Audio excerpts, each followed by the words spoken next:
குருவடிகளே சரணம். Hello friends, viewers and subscribers எல்லாருக்கும் வணக்கம். ஸ்ரீ கோரக்கர் சித்தர் அவர்கள் அருள் செய்த சந்திரரேகை 200 பாடல்களும் அதற்கான விளக்கமும் பார்த்துட்டு இருக்கோம். இப்போ நம்ம பார்க்க போற பாடல் 66. பக்குவமாய் பழகிவர பாணன் சொல்வேன், பருத்தி விதை பாகபித்து மாவின் பட்டை மிக்கதொரு மிளகரணை பேய் குறிஞ்சா இணையில்லா சிறு துத்தி நிலையாவாரை தக்கபடி இவைகளையோர் நிறையாக கொண்டு நசுக்கி சாரெடுத்து அனலேற்றி காய்ச்சி சர்க்கரை தானிட்டு காலை மாலை சாப்பிட்டால் லுஷ்ணமாறி நரைத்தான் நீங்கும். யோக ஞான சாதகத்தில் பக்குவமாயிருந்து பழகி வருவதற்கு சிறந்த முறையில் சித்தர்கள் அருந்தும் பானமாகிய காயகல்ப மருந்தை சொல்கின்றேன். பருத்தி விதை, பாகல் விதை, மாவின் பட்டை, மிளகரணை, பேய் குறிஞ்சா, சிறு துத்தி, நில ஆவாரை போன்றவைகளை தக்கபடி சேகரித்து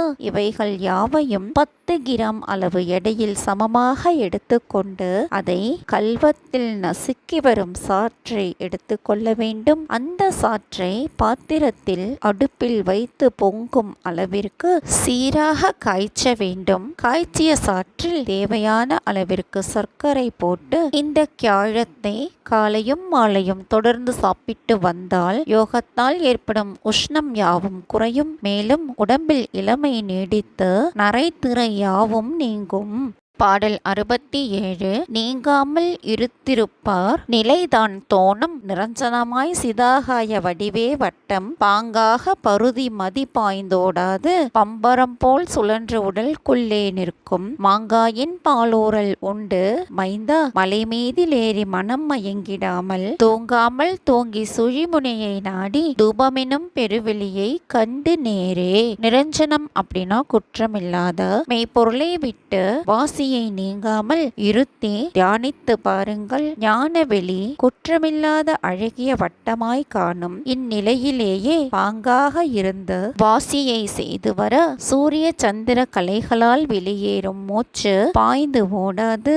அதிலேயே வாசியானது பம்பரம் போல் சுழன்று கொண்டே உடம்பின் உள்ளேயே நிற்கும். அங்குதான் மாங்காய்பால் என்னும் அமுதம் ஊறிக்கொண்டு உள்ளது. அதனை இறக்கி அருந்தும் முறையோடு உண்டு மலையாக விளங்கும் இடத்தில் ஏறி மனம் மயங்கிடாமல் தூங்காமல் தூங்கி சும்மா இருந்து சுழுமுனையிலே மனதை நாட்டி யோகஞான சாதனையை செய்து வாருங்கள். தூபமெனும் உச்சியிலே ஞான பெருவெளியை கண்டு அதையே நேர்ந்து நினைந்து தியானம் செய்யுங்கள். பாடல் 68.